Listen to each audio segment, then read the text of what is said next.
In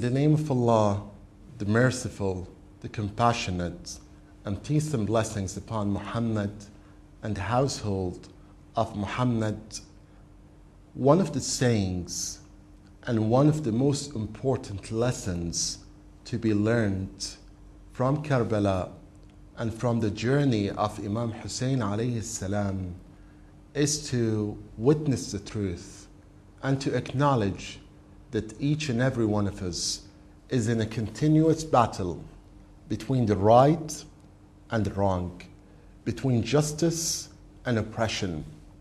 It's unfortunate that millions of people might be related to Imam Hussein emotionally.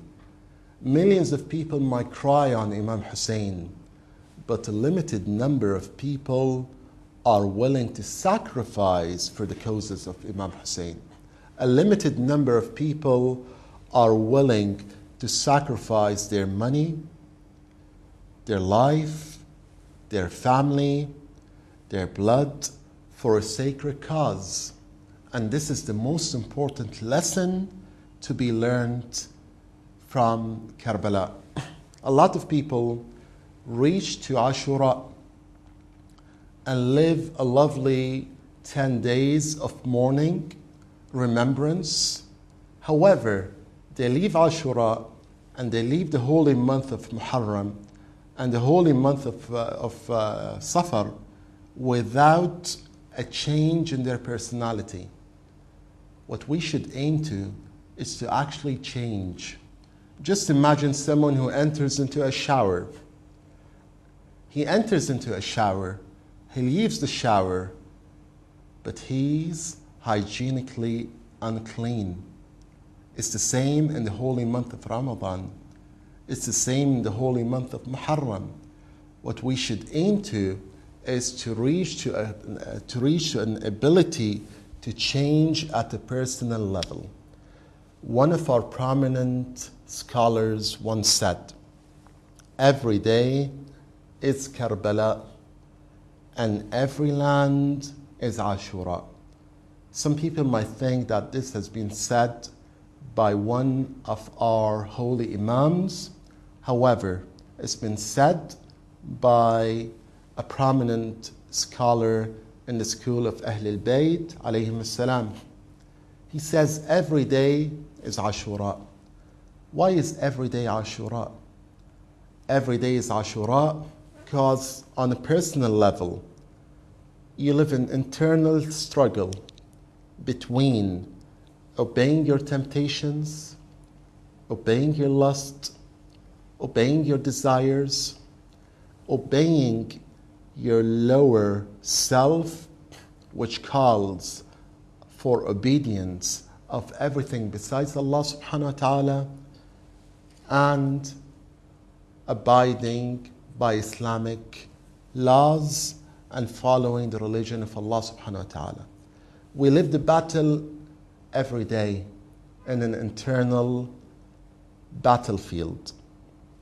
Jihad in Arabic means struggle. And once the Holy Prophet, peace and blessings be upon him and his household, saw a man who just returned from a war, just returned from jihad. So he told him, "You have finished your jihad externally, and it's time to begin your jihad internally."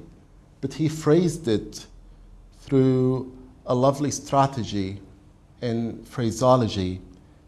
He said, "You have just finished jihad asghar, and it's time to begin jihad akbar.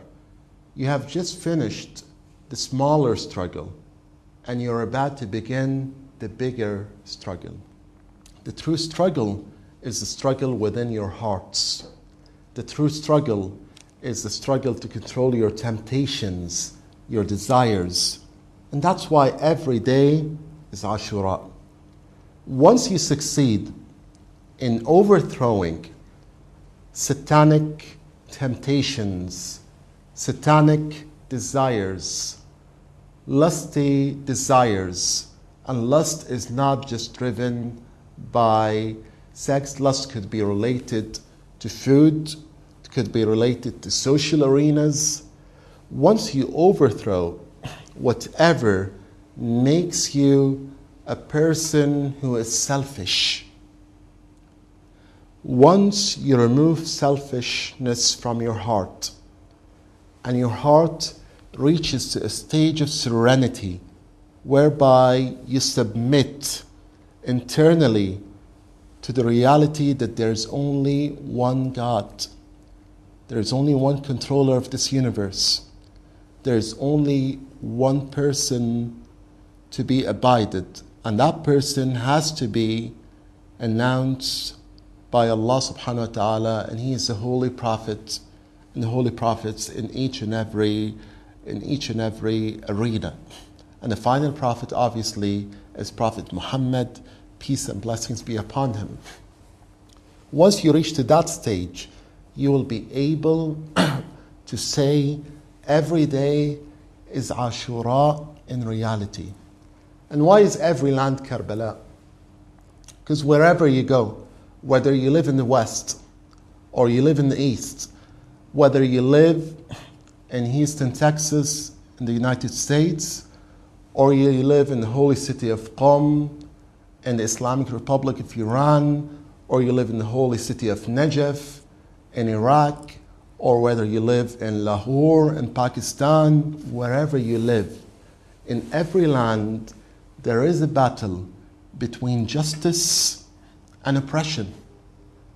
And we believe that true justice will be established when our awaited Imam, Imam Mahdi, peace and blessings be upon him, and may Allah fasten his reappearance, appears again to establish that social system and the political system whereby justice is implemented on each and every citizen of this universe. And that's why every land is Karbala. Imam Husain alayhi salam had a very hard choice. His choice was either to abide by the unjust calls from the regime of Yazid. And Yazid was a person who practices oppression, a person who's far away from the laws of humanity and the laws of Islam and the laws of religion. Yazid was a true oppressor. So he had two choices, either to struggle against Yazid or to accept the rule of Yazid. And this is the major lesson to be learned. Wherever there's oppression, whether from a Muslim or a non-Muslim, whether from a Christian or any other person, justice is in many scenarios colorblind, race blind, social blind, and it could be as well religion blind.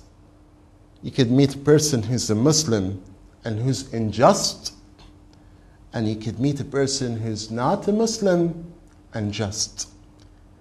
Wherever you go, the biggest lesson to be learned is to stand with those who are oppressed, to support them emotionally, economically, to support them at each and every level.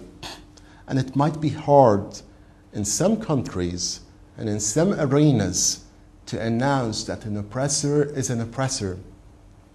But the Holy Prophet, peace and blessings be upon him, once said, كلمة حق عن سلطان جائر أعظم من 70 سنة عبادة.